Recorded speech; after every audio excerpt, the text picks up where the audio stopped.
Shalom, saudara dan saudari yang terkasih dalam Tuhan kita Yesus Kristus. Marilah kita luangkan waktu beberapa menit untuk berkencan dengan Tuhan saat ini, agar dari hari ke hari kita semakin dekat dengan Tuhan, sehingga hidup kita semakin diberkati dan menjadi berkat. Pembacaan dari kitab Ulangan bab 30 ayat 19. Aku memanggil langit dan bumi menjadi saksi terhadap kamu pada hari ini. Kepadamu kuperhadapkan kehidupan dan kematian, berkat dan kutuk. Pilihlah kehidupan, supaya engkau hidup, baik engkau maupun keturunanmu. Demikianlah sabda Tuhan, syukur kepada Allah. Saudara dan saudari yang terkasih dalam Tuhan kita Yesus Kristus, di suatu masa hiduplah seorang bapak tua yang terkenal di seluruh negeri karena kebijaksanaannya. Suatu hari seorang anak muda ingin mengetes apakah bapak tua itu benar-benar bijaksana. Kemudian anak muda itu menemui sang bapak tua dan berkata kepadanya, "Pak tua yang bijak, aku punya seekor burung di tanganku. Dapatkah engkau mengatakan kepadaku, apakah burung yang aku pegang tersebut hidup atau mati?"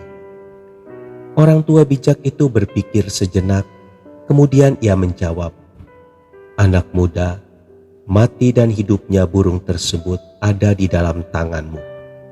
Jika engkau menginginkan burung itu mati, maka ia akan mati. Sebaliknya, jika engkau mau ia tetap hidup, maka ia pun akan hidup." Anak muda itu pun mengakui bahwa orang tua tersebut benar-benar bijak. Saudara dan saudari yang terkasih dalam Tuhan kita Yesus Kristus, kisah di atas menjadi gambaran bagi kehidupan kita. Di tangan kitalah terdapat keputusan yang akan menentukan apa jadinya kita di masa depan kita. Jika kita memutuskan untuk mematikan harapan-harapan kita atau membiarkan orang lain mematikannya, maka harapan-harapan itu pun akan mati.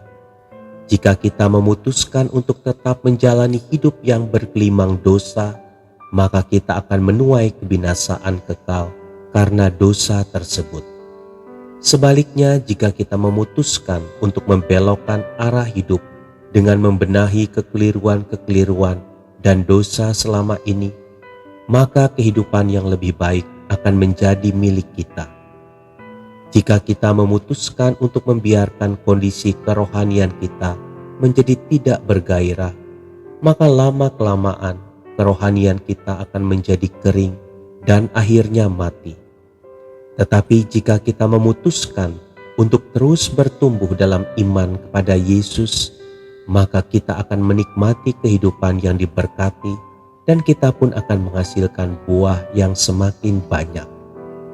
Saudara dan saudari yang terkasih dalam Tuhan kita Yesus Kristus, secara jelas Tuhan memberikan tuntunan kepada manusia melalui firman-Nya. Tuntunannya itu berguna baik untuk menjalani kehidupan kita sekarang ini maupun untuk memasuki kehidupan kekal nanti. Kita tahu apa yang benar dan apa yang salah. Kita tahu apa yang harus kita lakukan untuk menikmati kehidupan yang diberkati. Masalahnya sekarang, keputusan apa yang harus kita ambil? Jangan pernah salahkan orang lain atas keadaan kita sekarang, karena kita sendiri yang menentukan hidup kita. Tuhan Yesus memberkati. Marilah kita berdoa dalam nama Bapa dan Putra dan Roh Kudus. Amin. Tuhan Yesus, berikanlah aku ketetapan hati untuk mengambil keputusan yang baik di dalam hidupku dengan mengikuti tuntunan-Mu. Amin. Dalam nama Bapa dan Putra dan Roh Kudus. Amin.